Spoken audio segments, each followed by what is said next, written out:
wa president rigathi wa gachagua umuthi ni wite ati thirikari ni gutigirira ati ni arongoreria andu aria makoretwo magitabania thuguri iria tagirire na makiria sekta-ini ya kahua na gutigirira ati ni makorwo magikiongono guku akiuga ati turia ni mituothe na turia turi sekta-ini no ni gukorwo akirona natuo akiaria hingo ya uhinguri wa Nairobi Coffee Exchange auction area itafaneirio guku mucini munene wa Kenya Nairobi. Munini wa president niaugite ati Wuici ni cungiriirie hathara nene na makiria kuri arimi akiuga ati riu ni ihinda makorwo makiamukira magetha mao kumanagia na kiria makoragwo makirima.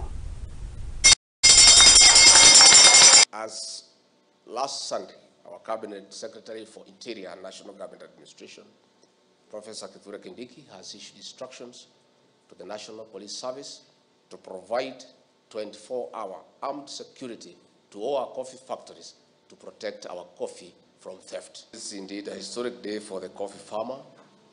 as I ring the bell marking the reopening of the Nairobi Coffee Exchange auction. The bell we ring today signifies the small-scale farmer who has been toiling and sweating for peanuts will meet the buyer and negotiate the price of their coffee, not through middlemen, not again by brokers, among other functions. The government is working on a very clear strategy to forestall blackmail by the cartels and the brokers. As we also work on value addition marketing coffee through specialty coffee route, our interest and focus remain in the farmer, especially in the smallholder earning more on the international market. In this matter, we sat with the farmers for 3 days,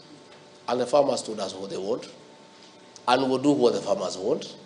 and nobody will stop us from doing what the farmers want, and ultimately,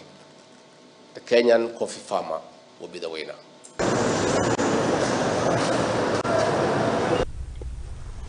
Tuigire riboti-ini ya kihana ni ati arume